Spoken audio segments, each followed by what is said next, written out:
Hi guys, welcome back to my channel. It's Angela.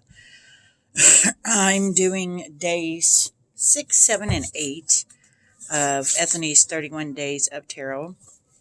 I actually completely forgot about it yesterday and the day before. I was like, I don't know if I want to do it or not. So I'm doing all 3 days today. So without further ado, the day 6 question was, what decks are you anticipating in 2020 and why? And I said I'm not a collector. I just started my tarot journey in April of this year, or of 2019, and I have now 4 decks. I have 5 oracle decks.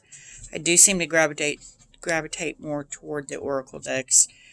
However, the last 2, the Illuminati Tarot and the Light Seers Tarot I have, are phenomenal. I love them. But I do have a couple on my list here. It seems my list is growing, and I'm not sure why. I actually have the Tarot Mucha or Mucka on the way, and I'm sorry I don't have where I could do picture-in-picture or anything like that. I'm still learning tarot, but I'm also learning YouTube, so I don't have that figured out yet, how to do that. I also have a Thoth Tarot deck on its way, just so I could see the differences between a RWS deck versus a Thoth deck, or a Thoth deck, excuse me. There is a deck, and it just keeps popping up on me, following me around kind of deal, that I've kind of been back and forth on, that I'm probably going to get here in the next week or so. It's the Tarot of the She. Again, my Illuminati Tarot deck is by, I actually have a small version here too now, Eric C. Dunn. He actually has a second deck out called the Apocalypsis Tarot. It's been on my list since basically day one. It was actually the first deck I was going to get. Wound up deciding to get this one instead. Have not regretted it at all. But the Apocalypsis Tarot will always be on my list until I actually get it.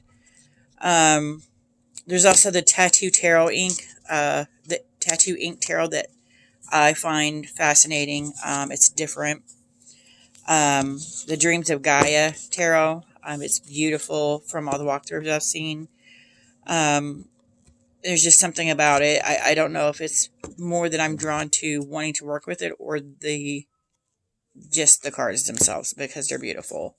And then more recently, and it's been showing up again, it's another deck that's been showing up for me quite a bit in the last few days, is the Radiant Wise Spirit Tarot. I have Lisa from Supportive Tarot to thank for that. I saw hers on her channel. I asked her what deck it was, because I thought it was just a regular RWS deck.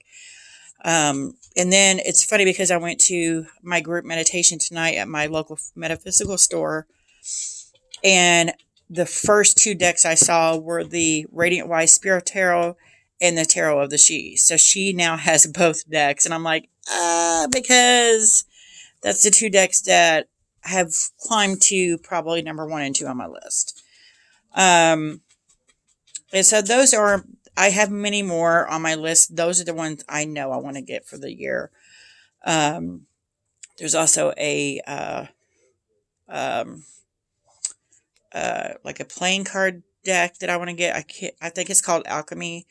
I think it's still on a Kickstarter somewhere. I looked it up. It's like still pretty pricey for me, for it to look like a playing card deck. But it looks pretty interesting as well.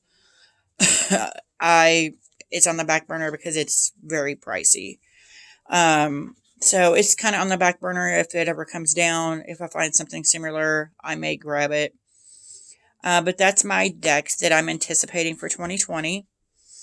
So excited, because the Tarot of the She I will probably have within the next week. So yeah, that's for question number 6. Question 7 is the tarot card that stalked me in 2019, and I gotta tell you, Um, I actually had a friendship end September of 2018. Um, I was very depressed for a while. I stopped writing. I stopped meditating. I stopped doing everything because it literally felt like I had been stabbed in the back. And then when I started doing tarot, I actually bought the Radiant Rider Waite tarot deck, and I didn't connect with it, but every time I tried to connect, I would literally pull the Ten of Swords. And it's literally him being stabbed in the back. And so I felt like I was over whatever drama we had gone through, but this card literally kept revealing itself to me every time I turned around. So I feel like it was telling me, no, you still feel like you've been stabbed in the back. You need to work on these emotions a while. And once I actually sat down and was like, okay, I need to take a moment here, take a beat, and really felt, because I have a very good ability at like shutting everything down and shutting my emotions down. So I feel like this card was telling me, hey, you need to open that back up and really feel the loss of this friendship. And once I did this, the card never showed back up again. I've yet to pull this card in this or any other deck that I've used now since then. The other card, because I do have two, this one actually has been toward the end of the year. It's the Four of Swords. And I feel like I pull, for some reason, I pull sword suits more than the Suit of Swords more than anything. But in a 3-day time frame, I pulled from 3 different decks, and every time I pulled this card. So I feel like toward the end of the year, because everybody's hustling and bustling and getting Christmas ready, and we had a lot of snow, and it was just very, ugh, I just didn't want to get out of bed. But I still had to make myself get up and go to work, make myself go get gifts and things like that. And this card was saying, yeah, maybe you should take a beat. And so, yeah, that's the 2 cards that stalked me in 2019. And hopefully they won't be the same cards for this year. And then I have Day 8. What tarot books have you read in 2019? The only one and only book that I bought in 2019 was because also of Lisa at Supportive Tarot. It is actually the Tarot for Yourself. And I saw her video earlier today about this book, the books that she read in 2019. I've actually just cracked it open because I got it like 2 days before Christmas. But it's Mary K. Greer. She was talking about having, there was a newer version, and I think this is the newer version. It's just the 35th anniversary version of the book. So she talked about different cards that you express who you are, and your year cards and stuff like that. And I've actually started filling mine out as well. I did not realize that you could have a dark card, a zodiac card, and that's like the first couple pages that you figure out. My goodness, there's a lot of preface here. But it's just, I'm literally a few pages in, and I'm just like, what is happening? Like, I filled out so much in there already. And it's eye-opening, really.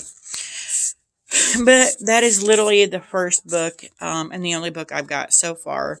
However, I did want to let you guys know that I have a lot more on my list.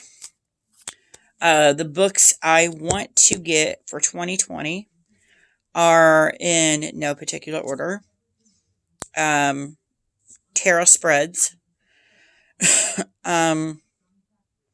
The Ultimate Tarot Guide. Tarot 101. How to Read Tarot, a Modern Guide by Jess at Bahati Life on YouTube. And then the Intuitive Tarot. And last but not least, Your Tarot Court by Ethony Dawn, our lovely sponsor of these prompts. And so I'm really excited to get a hold of those books because I'm a Virgo. I'm all about learning. I'm all about diving in. That's one of the reasons I love Tarot for Yourself. And for some reason, as soon as I saw her with this book, I was like, I gotta have it because it is literally like, I feel like it's almost like a college workbook for tarot. It's really cool. And so that's my video. I will post links to all these ladies, lovely ladies, in the description box below because I figured out how to do that now. And if you guys like this video, please like it. If you want more videos to come in the future, please subscribe. And you guys have a great night. Thanks.